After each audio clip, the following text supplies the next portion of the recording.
आज मीटिंग तो अच्छे से कंप्लीट हो गई। हाँ, क्या बात है, तुम इतनी परेशान क्यों रहती हो? मेरे पति शराब पीकर मारपीट करते हैं, कोई काम धंधा नहीं करते हैं। मेरे 3 बच्चे हैं, उन तीनों पर बड़ा बुरा असर पड़ता है इन सब का। कई बार मेरे पति बच्चों को भी बड़ी बुरी तरह पीटते हैं। मेरा सुझाव है, तुम्हें अपने पति को छोड़ देना चाहिए। ऐसे आदमी कभी नहीं बदलते। तुम ये सब सहकर उनके गलत काम में उनका साथ दे रही हो। अगर मैंने उन्हें छोड़ दिया तो समाज क्या बोलेगा? मेरे माँ बाप का नाम खराब हो जाएगा। तुम चाहे अपनी तरफ से कितनी भी अच्छाई दिखा देना, तुम कितने ही सही हो, पर लोग तो बातें बनाते ही हैं। और एक औरत की इज्जत को तो लोग एक पल में उछाल देते हैं। कल को तुम्हें कुछ हो जाएगा तो इन लोगों में से कोई भी नहीं आएगा तुम्हारे बच्चों की स्कूल की फीस भरने या तुम्हारे बच्चों को अपने बच्चों की तरह पालन पोषण करने। सुबह से इंतजार कर रहा था, कब आएगी कब आएगी, अब आई हो। मैं तो हर रोज इसी समय घर आती हूँ। जुबान मत चला, पैसे दे मुझे। पूरा घर छान मारा, 1 रुपए नहीं मिला घर में। परसों ही तुम्हें 20,000 रुपये दिए थे। वो पैसे तो खर्च हो गए। कहाँ खर्च कर दिए? अब मुझे हिसाब भी देना होगा, पीने में और पत्ते खेलने में। आपकी जुआ और शराब की आदत हमारे घर को खत्म करती जा रही है। जुबान मत चला, पैसे दे। मेरे पास कोई पैसे नहीं हैं। रोज रोज कहाँ से पैसे लाऊं? कंपनी हर महीने में एक ही बार सैलरी देती है। बहुत हो गया तेरा, अपनी जगह भूल गई हो।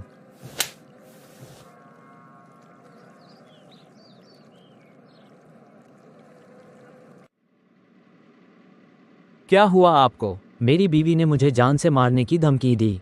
कल अपने ऑफिस से घर आई, मुझसे लड़ने लगी कि तुम कोई काम धंधा नहीं करते हो। मुझसे बदतमीजी से बात की और मुझे मारा भी। आप चिंता मत करिए, हम आपकी वाइफ के ऊपर कार्रवाई करेंगे। मेरी बीवी बहुत चालाक है, वो आपको अपनी झूठी बातों में फंसाने की कोशिश करेगी। आप उसके झांसे में मत आना और अभी उसको जेल में डालो। मुझे उससे डर लग रहा है, उसने मुझ पर जानलेवा हमला किया था। मुझे पुलिस स्टेशन क्यों बुलाया गया है? आपने अपने पति को जान से मारने की धमकी दी है। ये सब झूठ है। मेरे पति ही मुझे मारा पीटा करते थे। कल भी उन्होंने मुझे मारा, पर रोज वो मुझे घर के अंदर मारते थे।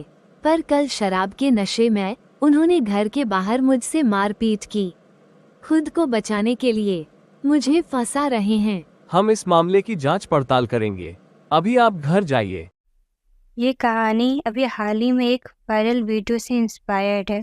उस वीडियो में एक पति अपनी पत्नी को बड़ी बेरहमी से सड़क पर पीट रहा था। पिटाई के बाद वो महिला सड़क पर बचाओ बचाओ चिल्ला रही थी। इसके बाद भी उसका पति रुका नहीं, उसके बाल पकड़कर खींचता रहा, उसके साथ मारपीट करता रहा, उस पर लात घूंसे बरसाता रहा। वो औरत गुहार लगाने लगी, मुझे बचाओ बचाओ, मम्मी मम्मी चिल्लाती रही। उस महिला का हाथ मरोड़ दिया उसके पति ने। वहाँ खड़े लोग ये सब देख रहे थे। बहुत से लोगों ने इस पूरी घटना का वीडियो बनाया और इस वीडियो को पोस्ट कर दिया। फिर एक आदमी और एक औरत आए और उन्होंने उस महिला को बचाया। उसके बाद वो आदमी खुद ही पुलिस स्टेशन गया और उसने ये कह दिया कि उसकी बीवी उसे धमकी दिए करती थी और उसके साथ मारपीट करती थी। लेकिन जब पुलिस ने इस बात की पूरी जानकारी निकाली और जब सारे सबूतों को रखा तो ये पता चला कि वह औरत प्राइवेट कंपनी में काम किया करती थी। घर खर्च और अपने 3 बच्चों की पढ़ाई का खर्चा भी वह खुद ही उठाती थी। उसके साथ कई सालों से उसका पति मारपीट करता था। उसका पति एक नंबर का शराबी था और वो कोई काम धंधा नहीं करता था। वह शराब के नशे में अपनी बीवी को अक्सर पीटा करता था और उसकी बीवी ना जाने कितने सालों से ये सब सहती रही। उसने कभी भी इसके खिलाफ कोई आवाज़ नहीं उठाई और एक दिन उसने पति की हिम्मत इतनी बढ़ा दी कि उसके पति को किसी का डर ही नहीं रहा। उसने 20 सड़क पर अपनी बीवी को पीटा। उसी का वीडियो वायरल हुआ। इसके बाद उसका पति हॉस्पिटल चला गया और खुद के साथ ऐसा दिखाने की कोशिश की कि उसके साथ उसकी बीवी ने गलत किया है। उसने खुद विक्टिम कार्ड खेलने की कोशिश की। सच में ये बहुत ही ज़्यादा भयावह घटना है। आज भी हमारे भारत में जब औरतों के साथ घरेलू हिंसा होती है तो हम औरतों को ही दोष दे देते हैं। हम ये सोचते हैं कि जो हमारी पीड़िता है उसी ने कुछ किया होगा, या तो उसने कपड़े अच्छे नहीं पहने होंगे या उसने ठीक से बात नहीं की होगी। आज ही हमारे समाज में औरतों को ये गलत समझा जाता है, जो कि सच में बहुत ही ज़्यादा गलत है।